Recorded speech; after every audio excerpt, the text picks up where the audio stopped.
పరిశుద్ధ గ్రంథములో వ్రాయబడినటువంటి మాటలను మనము జాగరూకులమై వినాలని మనము చేస్తూ ఉంటున్నాను.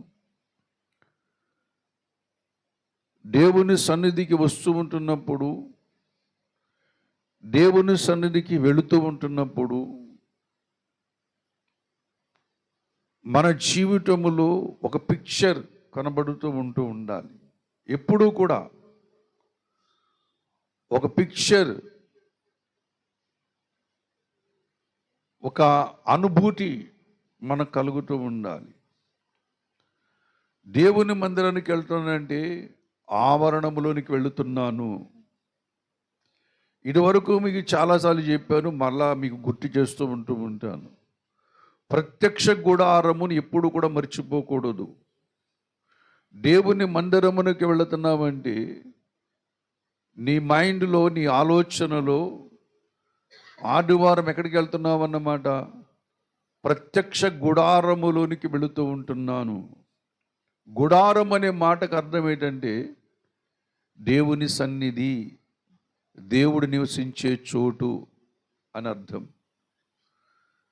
దేవుడు నివసించే స్థలం ఎక్కడంటే ప్రత్యక్ష గుడారములో, గర్భగుడిలో ఉంటాడు. హైందవ సాంప్రదాయములు చెప్పాలంటే ప్రతి గుడికి కూడా గర్భాలయం ఉంటుంది. అక్కడ అసలు సిసలైన పూజలు అక్కడ జరిపిస్తూ ఉంటారు. పరిశుద్ధ గ్రంథములో దేవుడు ఉన్న స్థలం ఏంటంటే ప్రత్యక్ష గుడారము నిర్మించమన్నాడు. ఆ ప్రత్యక్ష గుడారము యొక్క గర్భాలయము ఉన్నది. ఆ గర్భాలయము దగ్గరకు అందరూ కూడా వెళ్ళాలని దేవుడు చెబుతూ ఉంటాడు. నేను చెబుతున్న మాట కాదు, అందరూ కూడా వెళ్ళాలి. అక్కడ ఒక ప్రధాన యాజకుడితోనే మాట్లాడను, ఇశ్రాయేలు ప్రజలందరితో కూడా ఏం చేస్తాను, నేను మాట్లాడతానంటూ ఉంటున్నాడు. నిర్గమాకాండము, పరిశుద్ధ గ్రంథములో నుండి నిర్గమాకాండములో ఆ విషయాన్ని మీకు నేను జ్ఞాపకం చేస్తూ ఉంటాను. దయచేసి చూడండి. నిర్గమాకాండములో 29వ అధ్యాయము 42వ వచనం చదువుకుందాం. ఇది యెహోవా సన్నిధిని సాక్ష్యపు గుడారం యొక్క ద్వారం యొద్ద మీ తరతరములకు నిత్యముగా అర్పించు దహన బలి. నీతో మాట్లాడుటకు నేను అక్కడికి వచ్చి మిమ్మును అక్కడికి వచ్చి ఇశ్రాయేలీయులను కలుసుకుందును. చాలు, నేను అక్కడికి వచ్చి ఏం చేస్తాను, నేను కలుసుకుంటూ ఉంటాను. 30వ అధ్యాయం 6వ వచనం. సాక్ష్యపు మందసమునొద్ద నుండి అడ్డతెర ఎదుట, అనగా శాసనముల మీది కరుణాపీఠం ఎదుట నీవు దాన్ని ఉంచవలను, అక్కడ నేను నిన్ను కలుసుకునేదునంటూ ఉంటున్నాడు. ప్రభునందు ప్రియమైనటువంటి వాళ్ళరా, ఈ యొక్క పిక్చర్ మన మైండ్లో ఉండాలి. దేవుని సన్నిధికి వెళుతున్నావు, లేక దేవుని సన్నిధిలో దేవుని యొక్క శరీరమును, దేవుని రక్తమును పానము చేయటానికి, వాగ్దానములో పాలివారం అవ్వటానికి, జీవములో పాలివారం అవ్వడానికి మనము దేవుని సన్నిధికి వెళుతున్నామనే యొక్క పిక్చర్ నీ మైండ్లో, నీ హృదయములో దేవుని బిడ్డలారా ఒక బలమైన ముద్రగా ఎప్పుడూ కూడా ఉండాలి. ఇది మాత్రం గుర్తుపెట్టుకోండి. ఇది గుర్తుపెట్టుకోండి ప్రతి ఒక్కరూ కూడా. దేవుని యొక్క ప్రత్యక్ష గుడారములో ఉపకరణాలు ఎన్ని ఉన్నాయని చెప్పాను ఇది వరకు మీకు నేను. 7 ఉపకరణములు ఉన్నవి. ఎన్ని? 7 ఉపకరణములు ఉన్నవి. ఒకటి ఏంటి? బలిపీఠము. రెండవది ఏంటి? ఇత్తడి గంగాళము. మూడవది ఏంటి? సన్నిధి రొట్టెల బల్ల. నాలుగవది ఏంటి? దీపస్తంభము. ఐదవది ఏంటి? సువర్ణ దీపస్తంభము. ఆరవది ఏంటి? మండసము. ఏడవది కరుణాపీఠం. అది గర్భగుడి అంటే.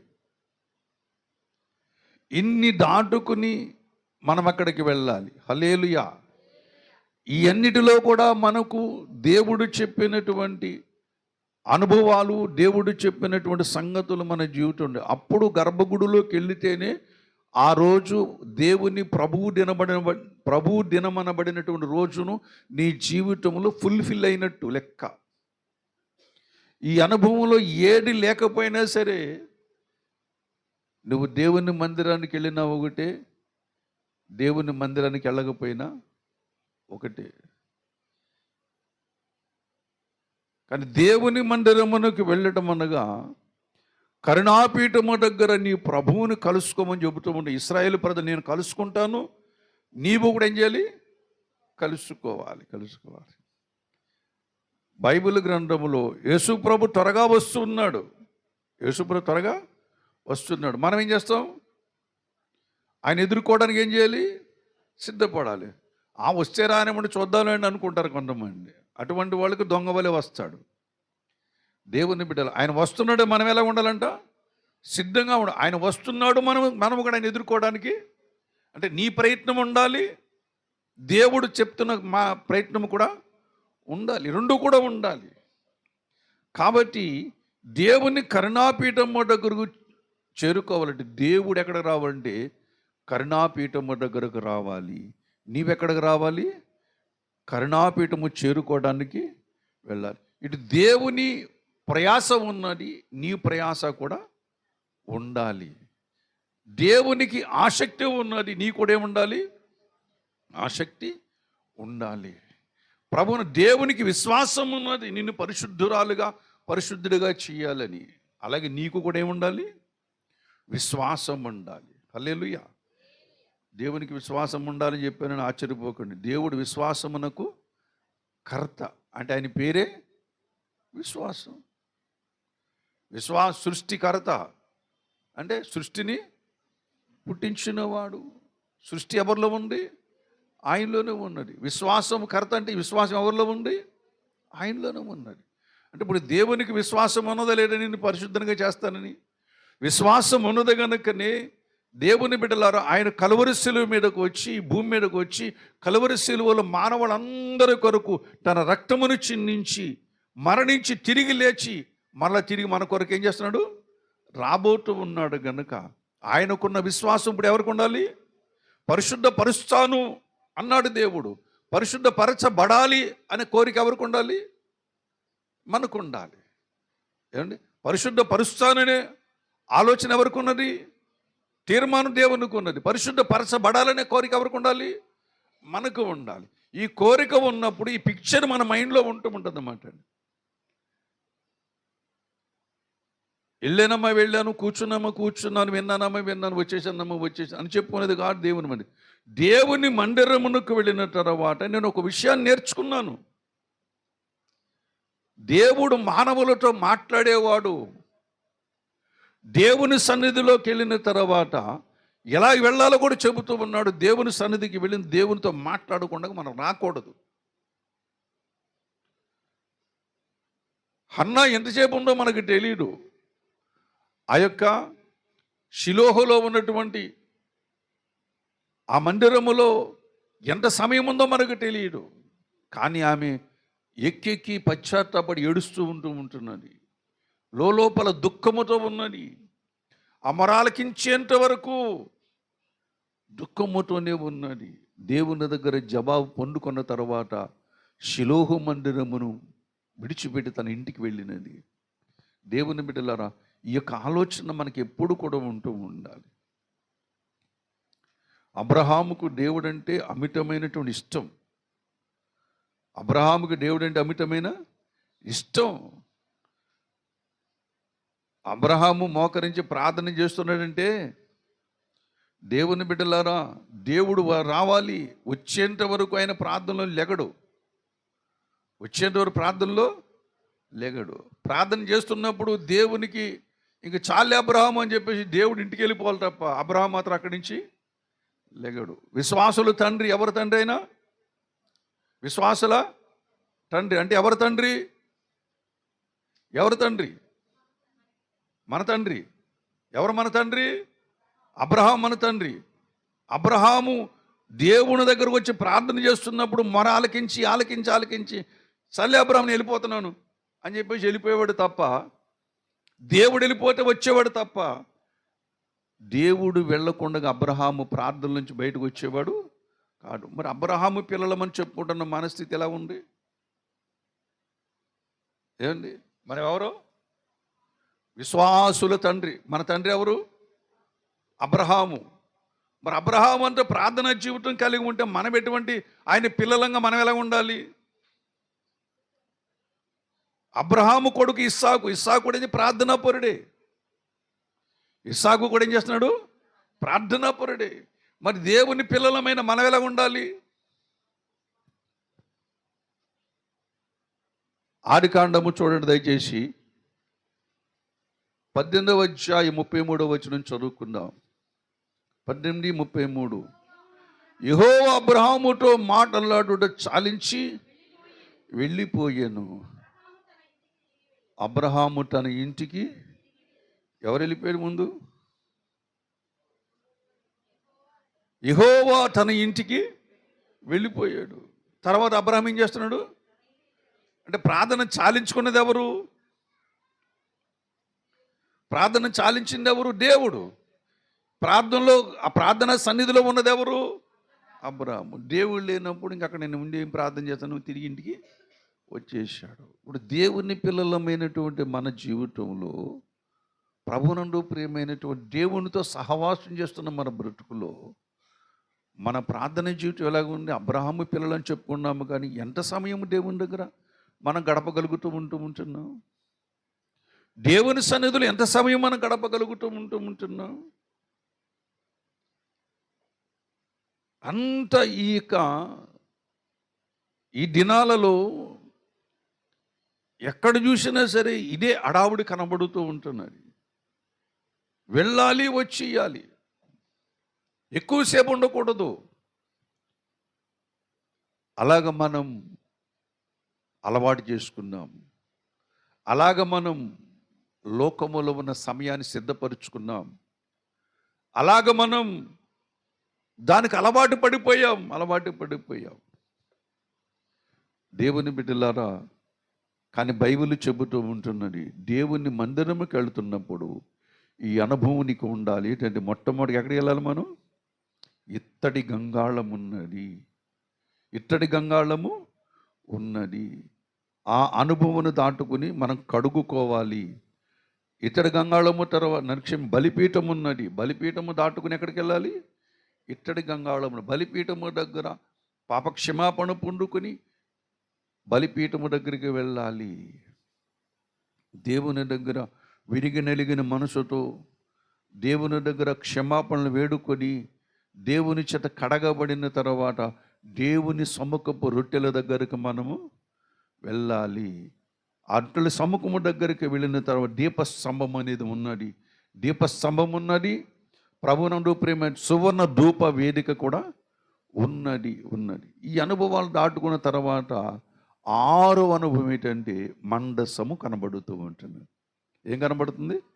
మండసం కనబడుతుంది. ఆ మండసము గురించి అపోస్తలుడైన పౌలు మాట్లాడుతున్నాడు 9వ అధ్యాయములో. ఏమని మాట్లాడుతున్నాడు? దయచేసి చదువుకుందాం, చూడండి. హెబ్రీ రాసిన పత్రిక 9వ అధ్యాయము 4వ వచనం చదువుకుందామండి. అందులో సువర్ణ ధూపార్తియు అంతటను బంగారు రేకులతో తాపబడిన నిబంధన మండసమును ఉండెను. ఈ మాట గమని, ఆ మండసములో మన్నాగల బంగారు పాత్రయు, ఆ నిబంధన మండసములో చిగిరించిన అహరోను చేతికర్రయు, ఆ నిబంధన మండసము నిబంధన పలకలను ఉండెను. చాలు. ఆ మండసములో ఏమున్నాయంటే, ఆ మండసం అంతా కూడా బంగారపు రేకుతో, సువర్ణమైన రేకుతో, బంగారపు రేకుతో ఆ మండసం అంతా ఏం చేశాడంట? మొత్తం తాపబడినది, కప్పివేయబడినది. ఆ మండసమును దేంతో చేయమన్నాడు? మోషేతోటి తుమ్మకర్రతో చేయమన్నాడు. తుమ్మకర్రతో చేయబడిన మండసానికి బంగారు రేకుతో మొట్టమంతా కనబడకుండగా అసలు కర్ర అనేది కనబడకుండా బంగారుతో మొత్తం కప్పివేయమన్నాడు. కప్పివేశాడు. ఆ మండసములు ఏమున్నాయంటే చిగిరించిన అహరోను చేతికర్ర ఉన్నది, బంగారు మన్నా కలిగిన పాత్ర ఉన్నది. మన్నా కలిగిన బంగారు పాత్ర, అహరోను చిగిరించిన చేతికర్ర, నిబంధన పలకలు 3 ఉన్నాయి. 3 ఉండాలి. దేవుని సన్నిధికి వస్తున్నటువంటి మన ఆత్మీయ జీవితంలో ప్రభునందు ప్రియమైనటువంటి వాళ్ళరా, ఈ 3 అనుభవాలు మన జీవితంలో ఉన్నప్పుడు మాత్రమే కరుణాపీఠము దగ్గరికి వచ్చి దేవుణ్ణి చేరుకోగలుగుతావు. లేకపోతే నువ్వు చేరుకోలేవు. నువ్వు చేరుకోవాలి. ఎందుకు దేవుని దగ్గరికి వెళుతున్నామంటే కరుణాపీఠము దగ్గరికి చేరుకోవాలి. ఆయనతో మనం మాట్లాడాలి, మనతో ఆయన మాట్లాడాలి, మనం ఆయనతో మాట్లాడాలి. అది సహవాసం అంటే. సహవాసం అంటే ఏమండి? ఒకరితో ఒకరు కలిసి ఉంటామా? మాట్లాడటమా? సహవాసం అంటే ఒక వాసం కింద ఉండడం. ఏమండి? అది సగం సత్యమే. సహవాసం అంటే నీ అభిప్రాయాలు అలాగే నీ ఎదుటిన్న అభిప్రాయాలు ఒకటై ఉండాలి. హల్లెలూయా. నీ అభిప్రాయాలు ఎదుట ఉన్న వారి అభిప్రాయాలు ఒకటైనప్పుడు వాళ్ళ మధ్యన ఏముంటుంది? సహవాసం ఉంటుంది. అలాగే దేవుని అభిప్రాయాలు మానవుని యొక్క అభిప్రాయాలు ఒకటైనప్పుడు దేవుడు మనుషులతో ఏం చేస్తాడు? సహవాసం చేస్తూ ఉంటాడు. మన అభిప్రాయాలు వేరుగా ఉంటే దేవుడు మనతో సహవాసం చేయడు. దేవుని అభిప్రాయాలు నీకు అర్థం కాకపోతే, నచ్చకపోతే నీవు దేవునితో సహవాసం చేయలేవు. దేవుని అభిప్రాయాలు నీకు నచ్చకపోయినా దేవుడు మేలుకరమైనటువంటి ఆలోచనలు మనకి ఎప్పుడు చెప్పేవాడు కనుక మనము ఆయన అభిప్రాయాల్ని మనం సర్వదా గౌరవించాలి, వాటిని ప్రేమించాలి, వాటిని వెంబడించాలి. కాబట్టి అటువంటి అనుభూతి ఉన్నప్పుడు దేవుడు నీతో సహవాసం చేయగలుగుతాడు. నీవు దేవునితో సహవాసం చేయగలుగుతూ ఉంటావు. నీవు దేవునితో మాట్లాడగలుగుతూ ఉంటావు, దేవుడు నీకు మాట్లాడుతూ ఉంటాడు. నీ కార్యములు దేవుడు చేస్తాడు, దేవుడి కార్యాలు భూమి నీ చేత జరిగించుకుంటూ ఉంటాడు. హల్లెలూయా. ఇశ్రాయేలు ప్రజలు ఎంతోమంది ముఖ్యులు ఉన్నప్పటికీ మోషేకి మాత్రమే చెబుతూ ఉన్నాడు. ఎందుకని? మోషే నేను చెప్పినట్లు చేయగలిగినటువంటి వాడు. హల్లెలూయా. భూమి మీద ఎంతోమంది ఉన్నప్పటికీ కూడా నా మాట విని దాన్ని వెంబడించేవాడు ఒకే ఒకడు ఉన్నాడు. ఆయన ఎవరంటే అబ్రహాము. నా ఇల్లంతటిలో నమ్మకమైన వాడు మోషే, దేవుని ఇల్లంతటిలో విశ్వాసము కలిగిన ఎవరు? అబ్రహాము. కాబట్టి నా మాట వింటాడు, నా మాట విని ప్రకారంగా నడుచుకుంటూ ఉంటాడు. కాబట్టి అబ్రహాము విశ్వాసులకు తండ్రిని పిలుస్తున్నాడు. అబ్రహాముతో కూడా ముఖాముఖిగా దేవుడు ఏం చేస్తున్నాడు? ఇంటికే వచ్చేసాడు కదండి. అబ్రహాం ఇంటికే వచ్చేసాడు. దేవుని బిడ్డలారా, మోషేదైతే ప్రత్యక్ష గుడారములో కనబడుతూ ఉంటున్నాడు. ప్రత్యక్ష గుడారములో ముఖాముఖిగా మాట్లాడుకుంటుంటే ఆ యొక్క ఆవరణములో ఉన్నటువంటి గుడారములో ఉన్నటువంటి యెహోషువ ఆ మాటలు వింటూ ఉంటున్నాడు. ఇద్దరు ఏం మాట్లాడుకుంటున్నారు? వింటూ ఉంటున్నాడు యెహోషువ. ప్రభునందు ప్రియమైనటువంటి వాళ్ళరా, ఈ సహవాసములో ఈ అనుభూతి మనకు ఉండాలి. నువ్వే మందిరానికి వెళ్ళు, నాకు అభ్యంతరం లేదు. నేను చెప్పను, అది నా సబ్జెక్టు కాదు కూడా. కొంతమంది చెప్తారు మా మందిరానికి రండి మీకు ఇది జరుగుద్ది, మా మందిరానికి రండి మీకు ఎలా జరుగుద్ది, అలా జరుగుద్ది, అవి చేస్తాడు ఇది చేస్తాడు అని చెప్పేసి అంటూ ఉంటారు. అటువంటి ఫూలిష్ మాటలు నేను మాట్లాడును. నువ్వే మందిరానికంటే వెళ్ళు, నాకు అభ్యంతరం లేదు. నువ్వెక్కడికంటే వెళ్ళు, నాకేం అభ్యంతరం లేదు. ఎవరు ఉపదేశం అని విను, నాకే అభ్యంతరం లేదు. కానీ నువ్వు వెళుతున్న మందిరములో ఈ యొక్క అనుభూతి, అనుభవం నీకు ఉండాలి. అందుకొరకే దేవుడు నీకు బయలుపరిచినది ప్రత్యక్ష గుడారము బయలుపరుస్తూ ఉన్నాడు. హల్లెలూయా. ఈ ప్రత్యక్ష గుడారపు అనుభవంలో దేవుని బిడ్డలారా, 7వ చివరిది గర్భాలయం మీద ఏమన్నా కరుణాపీఠం అన్నాను. గర్భాలయం యువతలు ఏముంది? గర్భాలయం యువతల మండసం ఉన్నది. ఆ మండసం గురించి మాట్లాడుతున్నాడు. ఆ మండసము దేనితో కప్పబడి ఉన్నదంట?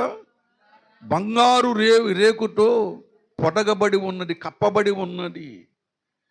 అనగా ఆ మండసము లోపల ఉన్న తుమ్మకర్ర పాపి అయిన మనుష్యునకు సాదృశ్యంగా కనబడుతూ ఉంటున్నది. ఆ బంగారపు, నన్ను క్షమించండి, ఆ తుమ్మకర్ర మీద పొడగబడిన రేకు, బంగారపు రేకు దేవుని పరిశుద్ధతకు సంబంధించిందిగా కనబడుతూ ఉంటున్నది.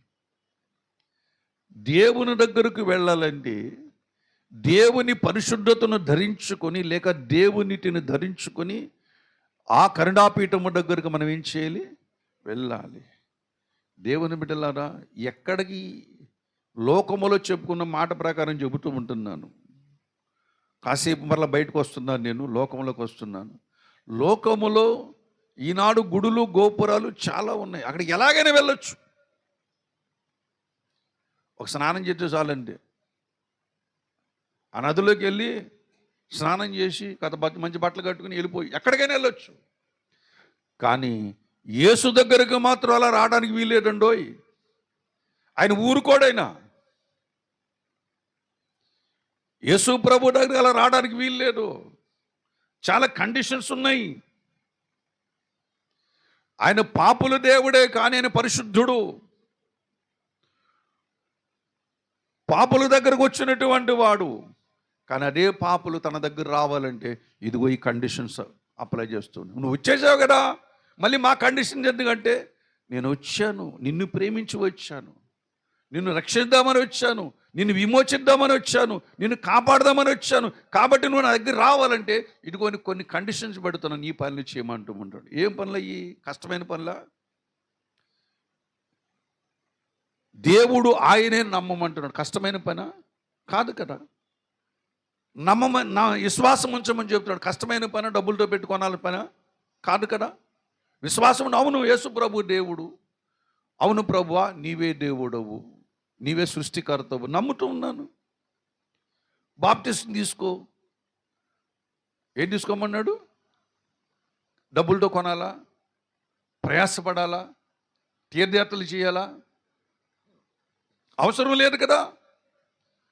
ప్రభునందు యేసు ప్రభు అని నోటితో ఒప్పుకొని హృదయములు విశ్వసించిన ఎడ నీవు రక్షించబడదు. నమ్మి బాప్తిసం పొందిన వాడు రక్షించబడదు. ఈ కండిషన్స్ ఉన్నాయి. ఈ కండిషన్స్ ఉన్నాయి. ఈ కండిషన్స్ పాటించినట్లయితే నీవు ఆవరణ రావచ్చు, నీవు బలిపీఠం దగ్గర రావచ్చు, నీవు దేవుని సముఖపు రొట్టెల దగ్గర రావచ్చు, దేవుని బిడ్డలారా మరి దీపస్తంభం దగ్గర రావచ్చు, తర్వాత సువర్ణ ధూపవేదికి రావచ్చు, మండసం దగ్గర ఉండొచ్చు, కరుణాపీఠం దగ్గరికి వెళ్ళొచ్చు. దేవుని దగ్గరకు రావడానికి కండిషన్స్ పెట్టాడు, కానీ అవి చాలా తేలికైనటువంటివి, అవి బరువైనవి.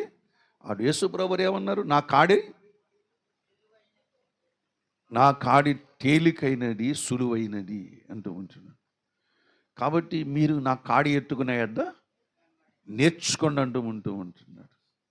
ప్రభువా నువ్వు వచ్చేసావు కదా, మళ్ళీ మీ అడగ ఈ కండిషన్ ఎంచుకున్నాయినా అని మన మనసు, మన శరీరము, ఈ లోక సంబంధమైనటువంటి మనసు ఆలోచన చేస్తూ ఉంటుంది. నిజమే, దేవుని దగ్గరికి వెళ్ళాలంటే దేవుడు చెప్పినట్లు చేసి మనం ఏం చేయాలి? వెళ్ళాలి. ఏమి వద్దు, నువ్వు ఎలాగున్నావో ఉన్న పాలమున నమ్మి బాప్తిసం పొంది దేవుని దగ్గరకు రండి. అప్పుడు దేవుడు మిమ్మల్ని కలుసుకుంటూ ఉంటాడు. హల్లెలూయా. ప్రభునందు ప్రియమైనటువంటి వాళ్ళరా, కలుసుకోవాలంటే ఆ మండసములో ఏముండాలంటే 3 ఉండాలి. మన జీవితంలో ఏమి ఉండాలి? 3 అనుభవాలు. ఒకటేంటి? చిగురించిన అహరోను చేతి కర్ర. దేవుని మొట్టమొదటి బంగారు మన్నాగల పాత్ర అన్నాడు కదా, 9 అన్నాడు కదా, అన్నా లేదా?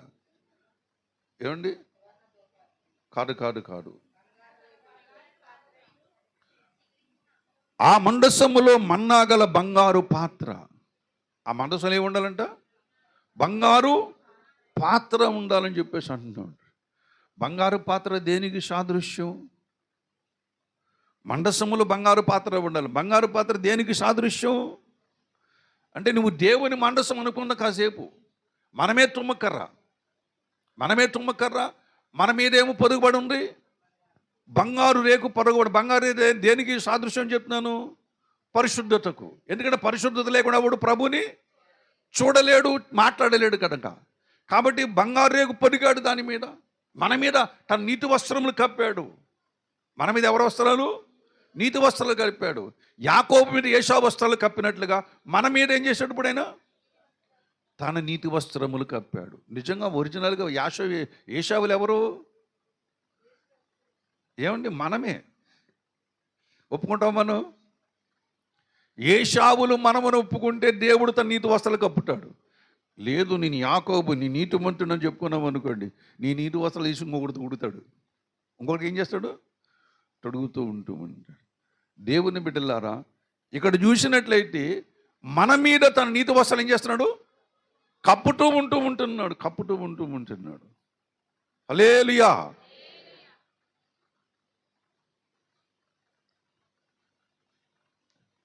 నా కళ్ళు మిమ్మల్ని అందరినీ చూస్తూ ఉంటే మీరు ధ్యానంలో ఉన్నారనుకుంటారు. నేను అసలు అలా అనుకోను. ఏంది?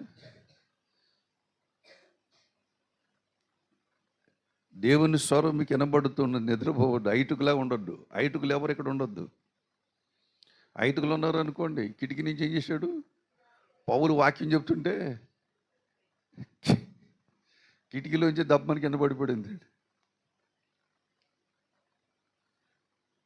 దేవుని బిడ్డలారా, ఈ మాటలు మీ కొరకే. దేవుడు తన ఉపదేశమును సిద్ధపరుస్తున్నాడు. పూటకోళవాని ఇంట్లో ఏం దొరుకుద్ది? భోజనం. ఈ భోజనం తింటే చక్కగా ఎదుగుతూ ఉంటుంది. ఈ భోజనం తినకపోతే శరీరం బాగా దృఢత్వం కలిగి ఉంటుంది. ఆత్మపురుషుడేమో నీరసించిపోతూ ఉంటాడు. ఏది ఏమైనప్పుడు కూడా ఈ మాటలు జాగ్రత్తగా వినండి.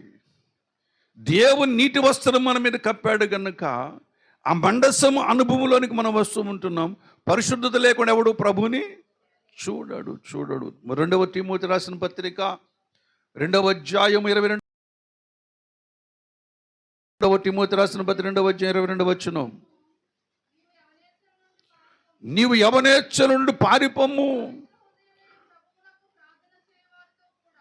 పవిత్ర హృదయులై ప్రభువునకు ప్రార్థన చేయు వారితో కూడా నీతిని, విశ్వాసమును, ప్రేమను, సమాధానమును వెంటాడము. చాలు. నీతిని, విశ్వాసమును, ప్రేమను, సమాధానమును వెంటాడము. వెంటాడుతున్న కొంతమంది ఉన్నారు. 1000 మంది ఉండొచ్చు, లేకపోతే 100 మంది ఉండొచ్చు, 10 మంది ఉండొచ్చు, 2 3 ఉండొచ్చు. వాళ్ళతో నీవు కలిసి ఉండు. తిమోతి అని అపోస్తలుడైన పౌలు తన కుమారుడికి హితబోధ చేస్తూ ఉంటున్నాడు. ఏ పౌలైతే హెబ్రీ సంఘానికి ఈ మండసం గురించి మాట్లాడుతూ ఉన్నాడో, ప్రత్యక్ష గుడారం గురించి మాట్లాడుతున్నాడు, వీటిని వెంబడించే వారిని నువ్వు కనిపెట్టుకో అంటూ ఉన్నాడు. ఎవరైతే నీతిగా బ్రతకాలనుకుంటూ ఉంటున్నారో, ఎవరైతే విశ్వాసము గలవారుగా ఉండాలనుకుంటున్నారో, ఎవరైతే సమాధానమును వెంటాడేవారుగా ఉంటున్నారో, 4వది ప్రేమను కలిగి ఉండాలనుకుంటూ ఉంటున్నారో. ప్రేమ కలిగి ఉండటం అంటే సత్యము చెప్పడం, యథార్థం మాట్లాడడం, జీవితాన్ని దేవుని దగ్గర క్రమపరుచుకోవడం. ఇటువంటి 4టిని వెంబడిస్తూ ఉంటున్నారో వారిని కనిపెట్టు తిమోతి, వాళ్ళని వెంబడించు తిమోతి, అటువంటి సంఘమును తయారు చే తిమోతి అని చెబుతూ ఉంటున్నాడు.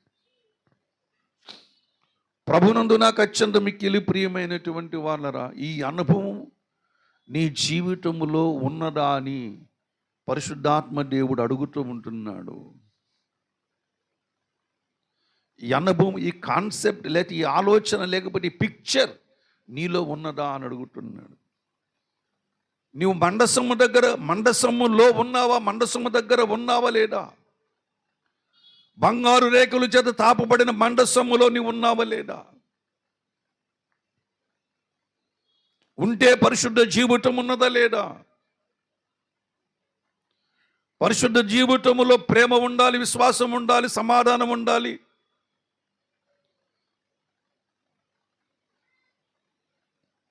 కాబట్టి ఇవన్నీ కూడా మనలో ఉండాలి. నిన్ను నువ్వు ప్రేమించుకోవడం గొప్ప కాదు, నిన్ను వలె నీ పొరుగు వారిని ప్రేమించటం కూడా గొప్పతనంగా దేవుడించుతూ ఉంటున్నాడు. హల్లెలూయా. వారు ఎవరైనా కానివ్వండి, వారు అన్యులు కానివ్వండి, క్రైస్తవులు కానివ్వండి, మరి ఇస్లాం మతముకు చెందిన వారు కానివ్వండి, ఎవరినైనా సరే దేవుని ప్రేమతో పలకరించే గొప్ప పలకరింపు మనకు ఉండాలి.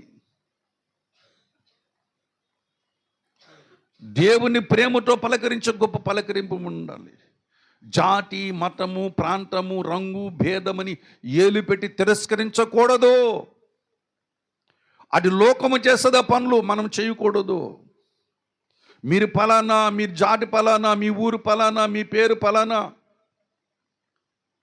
అని ఈ వేలు పెట్టి తిరస్కరించేవాడు దేవునికి అసహ్యం.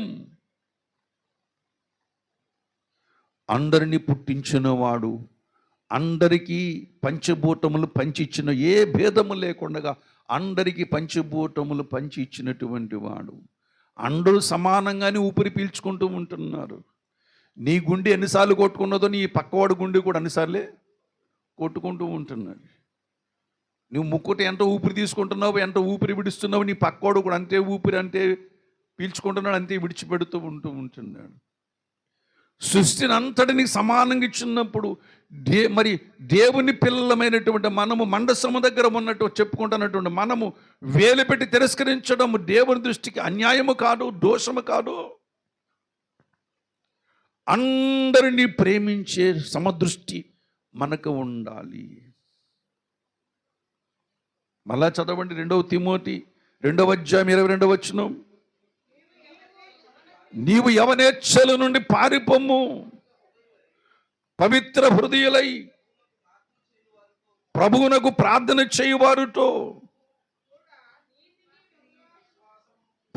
చేయువారితో కూడా నీతిని, విశ్వాసమును, ప్రేమను, సమాధానమును వెంటాడము అంటూ ఉంటాడు. ఎంత చక్కటి మాట చెప్తున్నాడు, చిక్కని మాట చెప్తున్నాడు. దేని గురించి చెప్తున్నా అనుభవం? అది చిగురించిన కర్ర, ప్రభునందు ప్రియమైనట్టు బంగారు పాత్ర. ఏంటది? బంగారుపు పాత్ర. ఆ పాత్ర గురించి మాట్లాడుతూ ఉన్నాడు. మన పిల్లలు మనకు ఎలా ఉంటారు? మన చిన్నపిల్లలు నా బంగారం అంటూ ఉంటారు. అంటారంట. ముడ్డు వస్తున్నప్పుడు నా బంగారం వీడు అంటాం.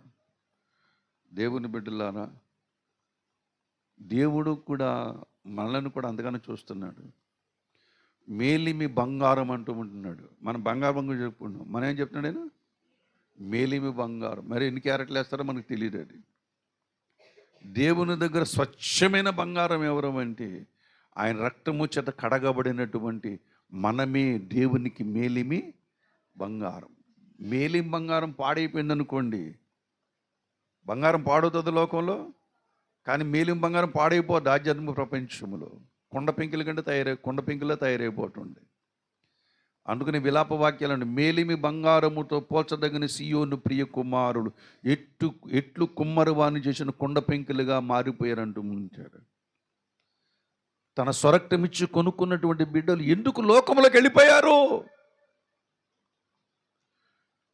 ఈ ప్రత్యక్ష గుడారముల జట్టుకు బయటకు వెళ్ళిపోయారు అంటే, దేవుని బిడ్డలారా, లోక మర్యాదను, లోకమును ప్రేమించినటువంటి వారు, యవనేచ్ఛలను ప్రేమించినటువంటి వారు. ఈనాడు యవనులకు చెప్పండి దేవుని సువార్త. ఈ చెవిని వింటారా, చెవిని విడిచిపెట్టేస్తూ ఉంటారు. వాళ్ళకి ఏం కావాలి? స్వేచ్ఛ కావాలి. వాళ్ళ కండిషన్స్ పెట్టకూడదు, అమ్మానాలు ఏం పెట్టకూడదు, కండిషన్స్ పెట్టకూడదు, స్వేచ్ఛ కావాలి. వాళ్ళకి ఇష్టమైతే దేవుని మందిరానికి వస్తారు, లేకపోతే వాళ్ళ ఇష్టమైన స్థలాలకి వాళ్ళు వెళుతూ ఉంటారు. ఇదో పనికి మళ్ళీ జాడ్యం పట్టుకున్న సంఘములు కొంతమందికి ఏం నచ్చాలి? సంఘము నచ్చాలి. తర్వాత ఎవరు నచ్చాలి? సేవకుడు నచ్చాలి. నీకు నచ్చని సేవకుడికి దేవుని మాట పెడతాడు అతనికి. వాడు మాట వినాలి. ఏం చేస్తావు ఇప్పుడు? దేవుడు మాట్లాడుతుండే అతని మాట నేను విన్నంటే దేవుని మాట విన్నట్టే లెక్క. దేవుని బిడ్డలారా, ప్రభునందు ప్రియమైనటువంటి వాళ్ళరా, సేవకుడు నచ్చటము కాదు, సంఘము నచ్చటము కాదు, దేవుని మాట నీకు నచ్చాలి. నిన్ను పరిశుద్ధపరిచే మాటలు, గద్దింపులు కావాలి. నువ్వు చదువులో ప్రయోజకుడు అవ్వాలంటే టీచర్ గారు ఏం వాడాలి? బెత్తం వాడాలి. పిల్లవాడు మంచి మార్గంలో రావాలంటే పిల్లవాడికి నువ్వేం వాడాలి? బెత్తం వాడాలి. అందుకనే సంఘములోకి వస్తున్న ప్రతి ఒక్కరూ కూడా దేవుని వాక్యమునకు విధేయులు కావాలి. స్వేచ్ఛ కాదు మనకు కావలసినది. స్వేచ్ఛ, అసలు సిసలైన స్వేచ్ఛ అక్కడ ఉన్నది. ఈ భూమి మీద మనుషులకు స్వేచ్ఛ లేదు. ప్రతి ఒక్కడు కూడా దాసత్వంలోనే ఉన్నాడు. దాసత్వంలో ఉన్నాడు కాబట్టి ప్రతి వానికి కూడా, ముఖ్యమంత్రులు మొదలుకొని ప్రధానమంత్రుల వాళ్ళకు కూడా వాళ్ళకి ఏముండాలి? సెక్యూరిటీ ఉండాలి. ఎందుకని? భయం. స్వేచ్ఛగా ఉన్నారా? వాడు భోజనం చేయాలన్న భయమే. ముందు డాక్టర్ గారు భోజనం చేయాలి. వంట చేసిన తర్వాత డాక్టర్ గారు ఏం చేయాలి? భోజనం ఆయన పరీక్షించాలి. అడుగడుగున పరీక్షించాలి. ఏ స్థలమునికి వెళ్ళినా శత్రు భయం ఉన్నది, మరణ భయం ఉన్నది, దాస్య భయం ఉన్నది, పాప భయం ఉన్నది. వాళ్ళకి సెక్యూరిటీ కావాలి. ఏ ఒక్కరు స్వతంత్రంగా లేరండి భారతదేశంలో. విశ్వములోనే ఏ ఒక్కరు కూడా స్వతంత్రంగా లేరండి. అందరూ దాసత్వంలోనే ఉన్నారు. అందరూ భయపడుతూనే ఉంటున్నారు. కానీ భయపడనటువంటి వాడు అక్కడే ఉన్నాడు. వాడెవరో తెలుసా? యేసు ప్రభుని రక్షకునిగా అంగీకరించి నమ్మి బాప్టిజం పొందినవాడు. వాడక్కడే స్వాతంత్ర్యుడు. హల్లెలూయా. ఎందుకంటే భయములోంచి విడిపించింది, పాపములోంచి విడిపించింది, శాపములోంచి విడిపించింది, మరణములోంచి విడిపించినది. ఈ నాలుగిటిలోంచి కూడా విడిపించింది. పాతాళ లోకము నుంచి విడిపించింది ఎవరు? మన ప్రభు అయిన యేసుక్రీస్తు ప్రభు. ఈడొక్కడే పాట పాడుకుంటాడు. ఈ మాట పాట పాడుకున్న హక్కు ఈ ఒక్కడికే ఉన్నది, ఎవరికి లేదు. మరణ భయము మంట గలిసే నాదుడేసుని సిలువలోన, దురభిమాన పాపము దిగులు ఏలా నాకును, ఆనందము నాకానందము నా దేవుని ఆనందము నాకానందము,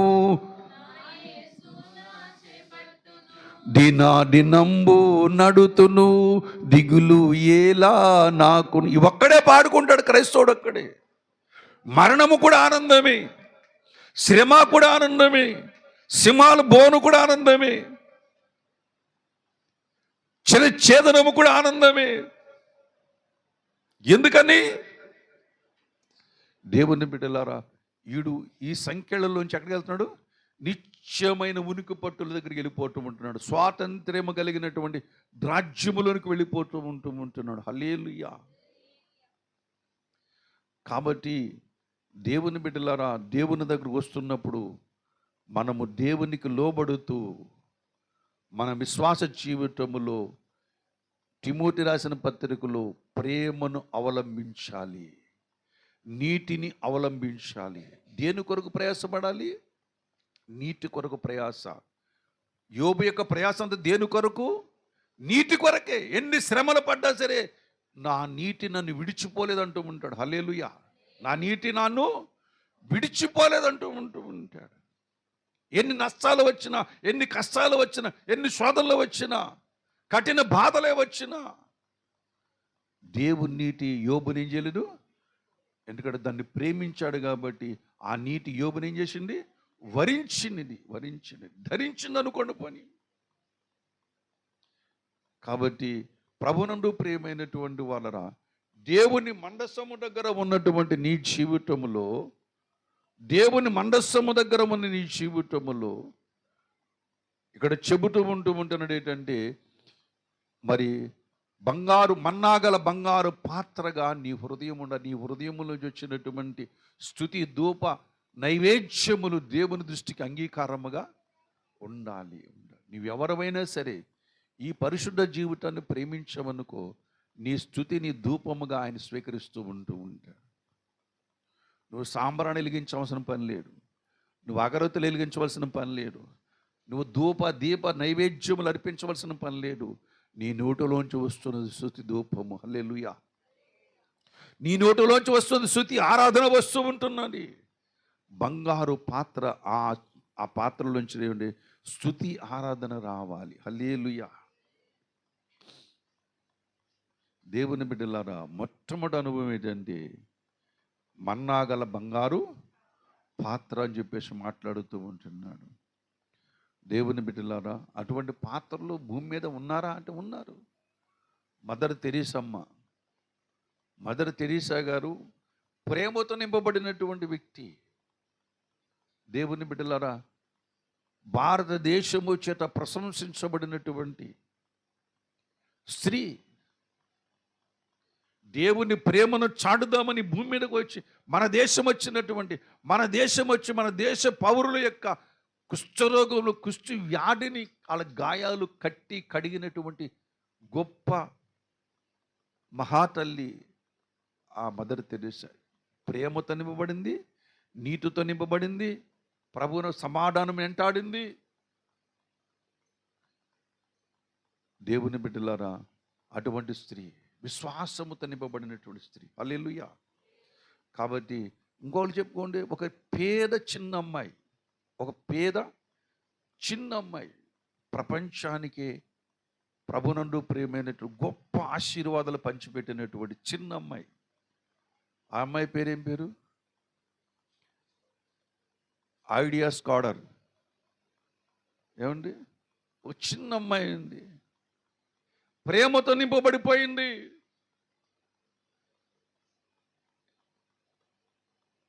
చిన్న అమ్మాయి, చదువుకుంటున్న అమ్మాయి, డాక్టర్ గారి దగ్గర పని చేస్తున్నటువంటి అమ్మాయి, ఒక పేదమ్మాయి. రాయవెల్లూరులో ఒక చిన్న హాస్పిటల్ ఉంటే, హాస్పిటల్ దగ్గరకు కొంతమంది గర్భిణీ స్త్రీని తీసుకుని వస్తే వాళ్ళు అన్నారు కదా, ఆపరేషన్ చేయాలి లేకపోతే చచ్చిపోతారు, ముగ్గురు కూడా చచ్చిపోతారు, లోపల ఉన్న బిడ్డలు చచ్చిపోతారు, తల్లికి ప్రమాదం అవుతుంది, ఆపరేషన్ చేయాలన్నప్పుడు ఆ ముగ్గురు వచ్చి అన్నారు కదా, నువ్వెవరమని అడిగారు ముందర. I'm a Christian. నువ్వు క్రైస్తవుడు అయితే మా భార్యలు ముట్టుకోవడానికి వీల్లేదు. హల్లెలూయా.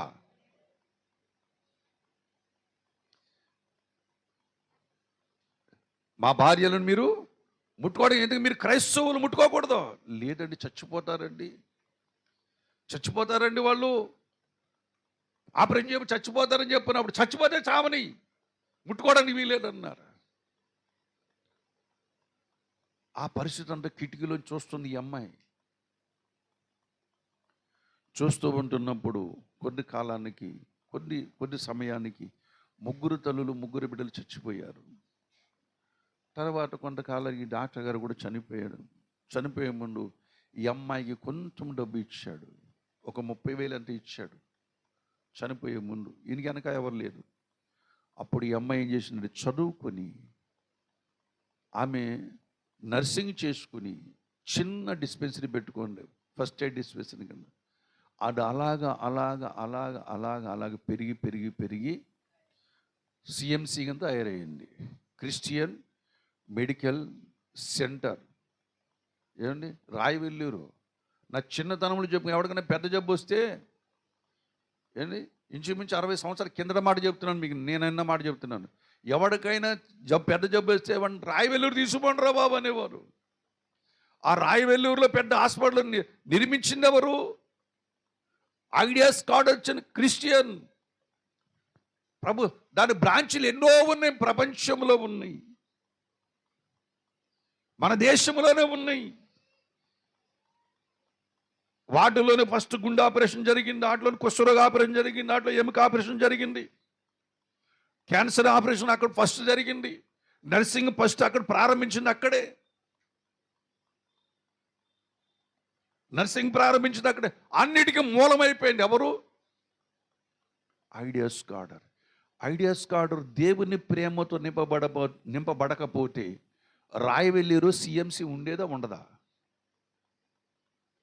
ఏముండేదో మనకు తెలియదు, కానీ ఆమె ద్వారా దేవుడు గొప్ప కార్యాలు చేశాడండి. ప్రేమతో నింపబడినది, దేవుని బిడ్డలారా నీతితో నింపబడినది, త్యాగముతో నింపబడినది, నిస్వార్థముతో నింపబడినది, సమాధానమును వెంటాడినటువంటి స్త్రీ ఆ అమ్మాయి. గూగుల్లో సెర్చ్ చేసుకోండి, దొరుకుతుంది మీకు. ఐడియాస్ స్కాలర్ అని కొట్టాడు, మొత్తం రాయవెల్లూరు లిస్ట్ అంతా, హాస్పిటల్ లిస్ట్ అంతా వస్తూ ఉంటుంది. ఉన్నతమైనటువంటి హాస్పిటల్ అది. ఎందుకంటే దేవుని బిడ్డలారా వారి జీవితమును దేవునికి అప్పచెప్పుకొని పరిశుద్ధపరుచుకున్నారు కనుక బంగారు పాత్ర ఎక్కడుంది? మండసము లోపల ఉన్నది. హృదయ శుద్ధి గలవారు ధన్యులు, వారు ఎక్కడుంది? మత్తయి సువార్తలో ఉన్నది 5వ అధ్యాయంలో. హృదయ శుద్ధి గలవారు ధన్యులు, వారు దేవుణ్ణి చూచేదారు. ఎందుకు పరిశుద్ధత? ఎందుకు బంగారం అంటే బంగారం పరిశుద్ధతకు పరిశుద్ధత చూచిన బంగారం అంటే హృదయ శుద్ధిని దేవుడు చూస్తున్నాడు. హృదయ శుద్ధి గలవారు ధన్యులు, వారు దేవుణ్ణి చూస్తారు. మన ఉద్దేశం ఏంటి? దేవుని మందిరం ఎందుకు వెళ్తున్నాము? కరుణాపీఠం దగ్గర చేరుకోవడానికి ఉంటున్నాం, దేవునితో మాట్లాడడానికి ఉంటున్నాం. మాట్లాడాలంటే హృదయంలో ఏముండాలి? శుద్ధి అనేది ఉండాలని లేఖనం చెబుతూ ఉంటున్నది. రెండవ అనుభవం ఏంటంటే మందసంలో ఉన్నది చిగురించిన అహరోను చేతి కర్ర. అహరోను ఎవరు? త్వరగా చెప్తున్నాను, మోషే కన్నయ్య. అహరోను ఎవరు? మోషే కన్నయ్య. అహరోను ఏ గోత్రం చెందినవాడు? లేవి గోత్రము చెందినటువంటి వాడు. అహరోను వృత్తి ఏంటి? యాజకత్వం. అహరోను వృత్తి ఏంటి? యాజకత్వం. ప్రభునందు ప్రియమైన వాళ్ళు మన వృత్తి ఏంటి? నువ్వెందుకు వచ్చావు మందిరానికి? అంటే అలాగని తెలిస్తే రాపోదు నువ్వు పాస్టర్ గారు, అలాగని తెలిస్తే రాకపోదునండి అని అనుకుంటారేమో. ఎందుకు వచ్చావంటే యాజకత్వం చేయడానికి వచ్చావు నువ్వు. ఎవరి గురించి? నీ గురించి నువ్వే యాజకత్వం చేసుకోవాలి. ఇది నీకు చెప్తున్నది పూటకూడవాడు చెప్తాడు ఈ మాట. పూటకూడవాడు అంటే నేను. పూటకూడవాడు అంటే ఎవడు? నేను. ఈ మాట మీకు జ్ఞాపకం చేస్తూ ఉంటున్నాను. మందిరానికి ఎందుకు వస్తున్నామంటే యాజకత్వం చేసుకోవడానికి వస్తూ ఉంటున్నాం. అందుకని అంటాడు కదా, 2 పేతురు రాసిన పత్రిక చెప్తాడు, మీరు చీకటిలోని ఆశ్చర్యం తన వెలుగులోకి పిలువబడని మీరేమన్నారు? పరిశుద్ధమైన యాజకులుగాను రాజులైన యాజక సమూహం అంటూ ఉంటున్నాడు. దీని ఏమన్నాడు? రాజులైన యాజక సమూహం అంటూ ఉంటున్నాడు. దేవుని బిడ్డలారా, నీ యొక్క జీవితము, నీ యొక్క విశ్వాసము, నీ యొక్క నిరీక్షణ, నీ ప్రేమ, నీ సమాధానము, నీ త్యాగము దేవుని దగ్గర ఎల్లప్పుడూ కూడా ఎలా ఉండాలి? చిగురించే అనుభవంలో ఉండాలి, అంటే ఫలించిన అనుభవంలోనికి ఉండాలి. యోహాను సువార్త 15వ అధ్యాయము, యోహాను సువార్త 15వ అధ్యాయం 4వ వచనం చదువుకున్నాను చూడండి త్వరగా. నాయందు నిలిచి ఉండుడి, మీ యందు నేను నిలిచి ఉంటాను. తీగ ద్రాక్షావల్లిలో నిలిచి ఉంటేనే గాని తనంతట తానే ఎలాగూ ఫలింపదో, అలాగే మీరును నా యందు నిలిచి ఉంటేనే కానీ మీరును ఫలింపరు. ఫలించాలంటే మండసములో ఉండాలి మనం. హల్లెలూయా. యేసులో ఉండాలి. పైన ఎవరున్నారు? బంగారు పోట దేనికి? యేసు ప్రభువుకే సాదృశ్యం, పరిశుద్ధతకే సాదృశ్యం. లోపల ఎవరున్నారు? తుమ్మకర్ర ఉన్న మనము నీతిమంతులుగా పిలువబడ్డానికి వచ్చినట్టు మనమున్నాం అక్కడ. పరిశుద్ధులుగా చేయబడడానికి వచ్చిన మనమున్నాం అక్కడ.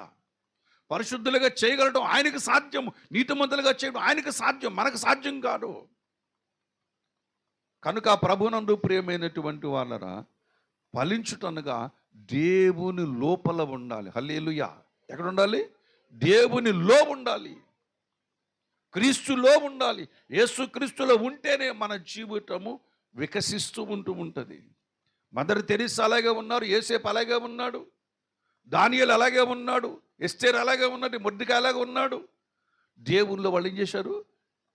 ఫలించారు. దేవుని కొరకు ప్రభునందు ప్రేమ రాజమకుటములుగా మరి వారు ఫలించినట్టుగా కనబడుతూ ఉంటున్నది. మండసము దగ్గర లోపల ఉన్న మన జీవితములో, మండసము లోపల ఇవి ఉండాలి. ఫలించే జీవితం మనకి ఉండాలి. రక్షించబడిన నాటి నీవు నేటి వరకు చిన్న పరీక్ష చేసుకో. రక్షించబడిన తొలిటి దినాలు ఎలా ఉన్నావు? ఇన్ని సంవత్సరాలు వచ్చి బర్త్డే చేసుకుంటున్నాము కదా, స్పిరిచువల్ బర్త్డే చేసుకుంటున్నాము కదా, ఆధ్యాత్మిక ఈ రోజున పుట్టానండి, బాప్టిజం పొందానండి కాబట్టి ప్రార్థన చేయండి అంటావు కదా. అప్పటి నుంచి ఇప్పటికీ ఎంత వయసులో ఎలాగ అభివృద్ధి చెందావు? జ్ఞానములు ఎలాగ అభివృద్ధి చెందావు? ప్రేమలు ఎలాగ అభివృద్ధి చెందావు? విశ్వాసములు ఎలాగ అభివృద్ధి చెందావు? అభివృద్ధి చెందావా లేకపోతే మరుగుజ్జలా ఉండిపోయావా? ఆలోచన చేసుకోండి. ఫలించేది అహరోను చిగురించి చేతికర్రవేనా? యాజకత్వంలో నీ యొక్క యాజకత్వం, నీ ప్రార్థన ఫలిస్తూ ఉంటుందా? నీ విశ్వాసము అంతకంతకు మెరుగు పెట్టబడుతూ ఉంటున్నదా? ఆ మండసములు అనుభవం ఉన్నది. అహరోను చిగురించి కర్ర ఉన్నది, నీ యొక్క కర్ర కూడా అక్కడ చిగురించాలి. నువ్వు చిగురిస్తేనే, నువ్వు ఫలించి అభివృద్ధి పొందితేనే పరలోక తండ్రికి సంతోషం. నీ పిల్లలు వయసులో, జ్ఞానములో, దేవుని దేలు మనుషులు ఎదుగుతూ ఉన్నప్పుడు నీకు ఎలా సంతోషమో, వాళ్ళు వర్ధలుతున్నప్పుడు చూసి ఎంత ఆనందపడుతావో. నాకేంటి, నా కొడుకు ఉన్నాడండి, నా పిల్లలు ఉన్నారండి, నా కూతురు ఉందండి, నా పిల్లలు ఉన్నారండి అని చెప్పి ఎంత సగర్వంగా చెప్పుకుంటావో, అలాగే పరలోకములో దేవుడు కూడా సాతాను దూతల ముందు, పరలోకపు దూతల ముందు కూడా చెప్పు, పాలన భూమి మీద నా కొడుకు ఉన్నాడు, వాడు ఎంత చక్కగా ఫలిస్తున్నాడు చూడండి చెప్పి చెప్పుకుంటాడు ఆయన. అనుభవం ఎక్కడుందో? మండసములో ఉన్నటువంటి అహరోను చేతికర్ర మనకు చిగురించినటువంటి అహరోను చేతికర్ర మనకు చూపిస్తూ ఉంటున్నది. దేవుని బిడ్డలారా, ప్రభునందు మార్కు సువార్త 2వ అధ్యాయము 2వ వచనం చదువుకున్నాను చూడండి. ఆ చిగురించడం అంటే ఏంటో మీకు కొన్ని విషయాలు చెప్పి నేను ముగించేస్తాను. ఆయన ఇంట ఉన్నాడని వినవచ్చినప్పుడు అనేకులు కూడి వచ్చిరి గనుక వాకిటైన వారికి స్థలము లేకపోయాను. ఆయన వారికి వాక్యము బోధించుచుండగా, చాలు. ఆ ఇంటిలో ఏం చేస్తున్నాడు ఆయన? అది చిగురించే ఇల్లు ఏదంటే వాక్యము ఆ ఇంటిలోంచి బయటకు రావాలి. హల్లెలూయా. ఆ వ్యక్తిలోంచి, ఆ మనుషుల్లోంచి ఏమి రావాలి? వాక్యము రావాలి. వాక్యము జీవము గల, నిన్ను వెలిగించినది మరొకరిని ఏం చేస్తుంది? వెలిగిస్తూ ఉంటుంది. చిగురించటం కుటుంబానికి సంతోషం కలిగిస్తూ ఉంటుంది. అంతకంతకు వర్ధిల్లేమనుకోండి ఎలా ఉంటుంది? ప్రతిరోజు దినాలు గడిచిపోతున్నాయి, రోజు కూడా నీరసించిపోతుంటే ఎలా ఉంటుంది? చిచ్చి మా ఐదారు బతికేంటండి మనకి, ఇది ఒక బతికేనా అని చెప్పేసి మన మీద మనకేం వస్తుంది? అసహ్యం వస్తూ ఉంటుంది. కానీ శ్రమల్లో కూడా చిగురిస్తున్నాం అనుకోండి ఎలా ఉంటుంది? దేవునితో ఆనందయాత్ర చేయాలనిపిస్తుంది. హల్లెలూయా. ప్రభునందు నాకు అత్యంత మిక్కిలి ప్రియమైనటువంటి వాళ్ళరా, చిగురించిన కుటుంబం ఏంటంటే ఆ ఇంట్లో ఏముండాలంట? వాక్యము బోధించేయులు. యేసుప్రభు ఆ ఇంట్లో ఉన్నాడు. అక్కడ ఏం బోధిస్తున్నాడు ఆయన? వాక్యం బోధిస్తూ ఉంటున్నాడు. అపొస్తలుల కార్యములు 12వ అధ్యాయం 12వ వచనం చదువుకున్నాను చూడండి. అపొస్తలుల కార్యములు 12వ అధ్యాయం 12వ వచనం చదువుకున్నాం.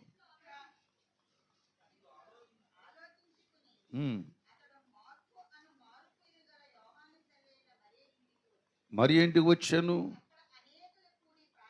అక్కడ అనేకులు కూడి ఏం చేస్తున్నారు? మార్క్ ఇల్లు ఎలా ఉంది? ఏమండి? మార్క్ ఇల్లు ఎలా ఉంది? ప్రార్థన ఇల్లు. ఆ ఇంట్లో ఏం వినపడుతుంది? ప్రార్థన వినపడుతూ ఉంటుంది. హల్లెలూయా. ప్రార్థన అంటే దేవునితో మాట్లాడుతున్నారు. ఎవరితోటి? దేవునితో మాట్లాడుకుంటూ ఉంటున్నారు. దేవుడు వారితో మాట్లాడుతున్నాడు, దేవుడు వారితో మాట్లాడుకుంటూ ఉంటున్నాడు. దేవుని బిడ్డలారా, ఏ ఇల్లు అయితే ప్రార్థన ఇల్లుగా మారుతూ ఉంటున్నదో ఆ ఇల్లు దేవుడు నీ జీవితంలో గొప్ప ఆశీర్వాదముల ఇంటి ద్వారా అనేకులకు కలిగిస్తూ ఉంటాడు. హల్లెలూయా. ప్రభునందు ప్రియమైనటువంటి వాళ్ళరా, మరొక మాట చదువుకుందాం చూడండి దయచేసి. అపొస్తలుల కార్యములు 16వ అధ్యాయం 15వ వచనం చదువుకుందాం. ఆమె ఇంటి వారును బాప్టిసం పొందినప్పుడు ఎంచితే నా ఇంటికి వచ్చి ఉండుడని ఎదుర్కొని మమ్మల్ని ఏం చేసిందట? వేడుకొని మమ్మల్ని బలవంతం చేసింది. 40 వచనం చదువు నాయన. వారు చెరసాలోంచి వెలుపలకు వచ్చి లూదియా ఇంటికి వెళ్ళి అక్కడ సహోదరులను చూసి ఆదరించి బయలుదేరిపోయారు. దైవజనులు చేర్చుకుని ఇల్లు. హల్లెలూయా. దేవుని వాక్యమును అందించే దైవ సేవకులను చేర్చుకుని ఇల్లుగా మారిపోయింది. చిగురించి అహరోను చేతికర్ర. మన యాజకత్వం చిగురించాలి. మన యాజకత్వం ఏం చేయాలి? చిగురించాలి. మరొక ఆఖరి అనుభవం ఏంటంటే దాంట్లోనూ ప్రభునందు ప్రియమైన వాళ్ళరా, నిబంధన పలకలు. దాంట్లో ఏమున్నాయట? నిబంధన పలకలు ఉన్నాయని లేఖనం చెబుతుంది. చాలా ఉన్నాయి చెప్పుకోవాలంటే. నిబంధన పలకలు అంటే మోషేకు దేవుడు రాసిచ్చిన పలకలు ఉంది. దాని మీద ఏమున్నాయి? దేవుని యొక్క 10 ఆజ్ఞలు ఉన్నవి. ఆ 10 ఆజ్ఞలు అనుసరించి ధర్మశాస్త్రం అంతా కూడా వ్రాయబడి ఉన్నది. అవన్నీ చెప్పుకోవాలంటే చాలా సమయం పడుతుంది కనుక నేను ముగిస్తూ ఉంటున్నాను.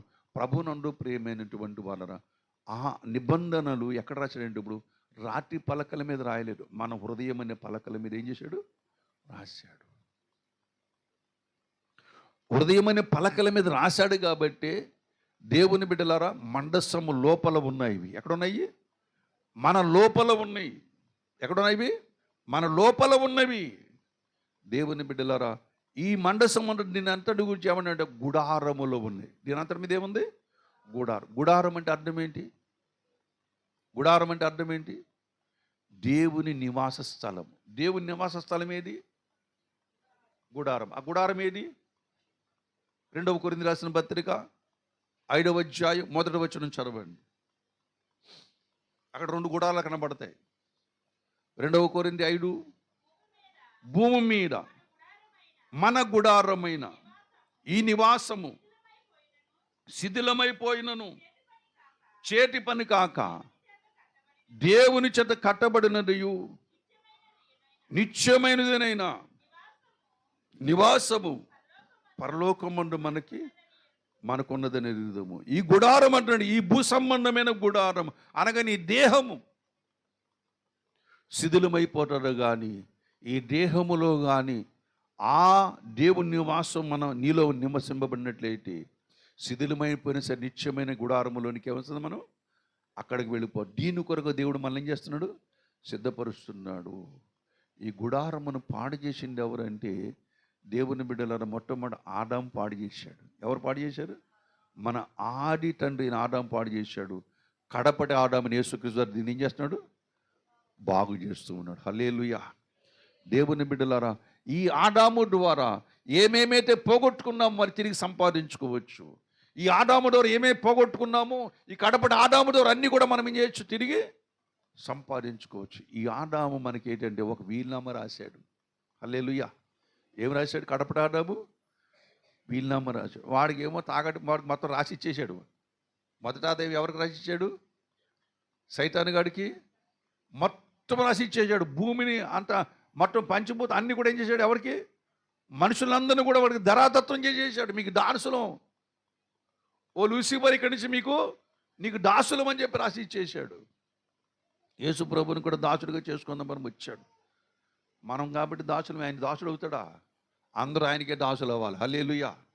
కాబట్టి ప్రభునందు ప్రేమ వాడి చేతిలోంచి ఆ పత్రాలు ఊడబెరుక్కున్నాడు. వాడు ధర్మశాస్త్రం రాసిన చేబురాతంతా కొట్టి పారవేశాడు. క్రొత్త వీలునామా నీకు రాశాడు. క్రొత్త వీలునామా ఎవరికి రాశాడు? మీకు రాశాడు.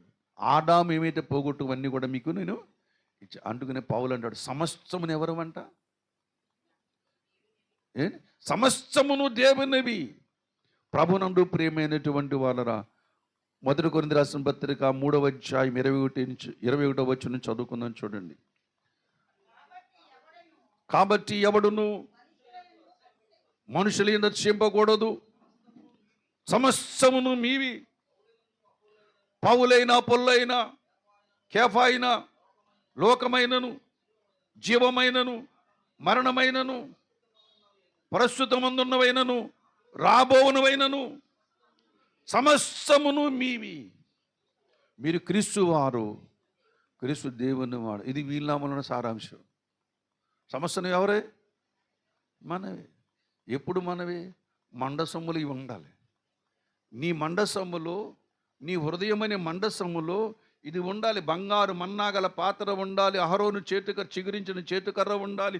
దేవుడు రాసిన నిబంధన పలకలు ఉన్నప్పుడు నువ్వు ప్రతి ఆదివారమున ఈ యొక్క ప్రత్యక్ష గుడారపు అనుభవంలో ఉండి కరుణాపీఠం చేరుకునే అనుభవం నీకు ఉన్నప్పుడు ఈ వీలునామా నీకు చెందుతుంది. లేకపోతే వీలునామా నీకు చెందదు. వీలునామా రాసేసాడని చెప్పి సంకలు కొట్టుకోకండి, క్యాన్సిల్ చేస్తాడు కూడా. వీలునామాకు ఆ ఫెసిలిటీ ఉంది. ఏమండి? వీలునామా ఎవరికైనా రాసుకోవచ్చు. మన ఆస్తిని ఎవరికైనా, నీకు ఇష్టమంటే నీ పిల్లలకు రాసుకోవచ్చు, నీకు ఇష్టమంటే నీ పెద్దనాన్న పిల్లలు రాసుకోవచ్చు, నీకు ఇష్టమంటే దారంటే పోయి దానికి రాసుకోవచ్చు. కానీ వాళ్ళు నీ మాట అనకపోతే వాడి పేరు తీసేసి మళ్ళీ ఇంకోటి పేరెట్టచ్చు. అందుకని వీలునామా రాసుకుని ఎక్కడ పెట్టుకుంటే తెలుసా? ఆయన దగ్గరే పెట్టుకున్నాడు. దేవుని బిడ్డలారా, ఆ వీలునామా మనం దానికి వారసులం అవుతాం. ఇప్పుడు ఆయన రెండవసారి వస్తూ ఉన్నప్పుడు ఆయన జీవితంలో ఎవరైతే అనుభవాలు ఉన్నాయో, ఎవరైతే ఇటువంటి అనుభవం కలిగి సంఘములు ఇటువంటి అనుభవం కలిగి నడుస్తూ ఉంటున్నారో, ప్రభు బలను ఆచరిస్తూ ఉంటున్నారో, దేవుడు చెప్పిన నడుస్తూ ఉంటున్నారో, ప్రత్యక్ష గుడారపు అనుభవం కలిగి ఉన్నారో వారికి మాత్రమే వీలునామా చెందుతుంది. లేకపోతే వారికి వీలునామా చెందరు. 2 కొరింథీ రాసిన పత్రిక 5వ అధ్యాయం 18వ వచనం కూడా చదువుకుందాం. 2 కొరింథీ రాసిన పత్రిక 5వ అధ్యాయం 18వ వచనం. సమస్తము దేవుని వలనైనవి, ఆయన క్రీస్తు ద్వారా తనతో మనల్ని సమాధానపరుచుకొనెను, ఆ సమాధానపరుచు పరిచర్యను మాకు అనుగ్రహించాను. ఏమనగా మోపక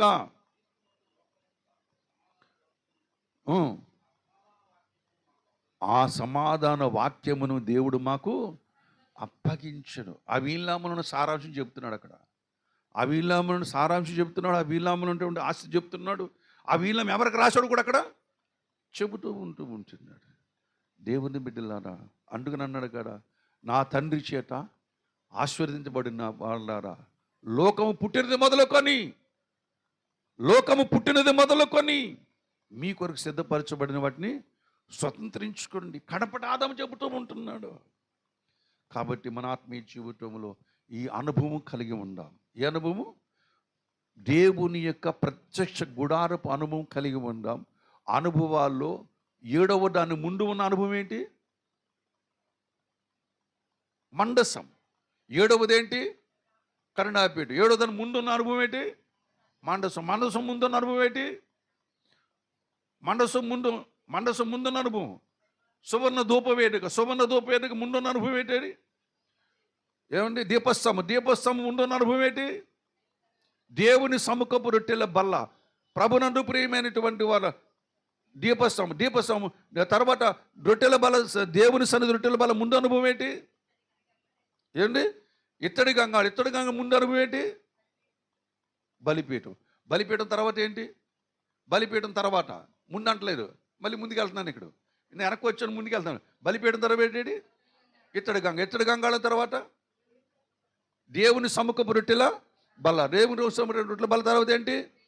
దీపస్తంభం తర్వాత సువర్ణ ధూప వేదిక తర్వాత ఏంటి? మండసం తర్వాత ఏంటి? అయ్యి అనుభవాలు. ఎందుకు ముందుకు వెనక జాడించండి, మీరు మర్చిపోకుండా గుర్తుపెట్టుకుంటారండి. తికమక ఎందుకు చేశారంటే మీలో తికమక లేకుండా చేద్దామని.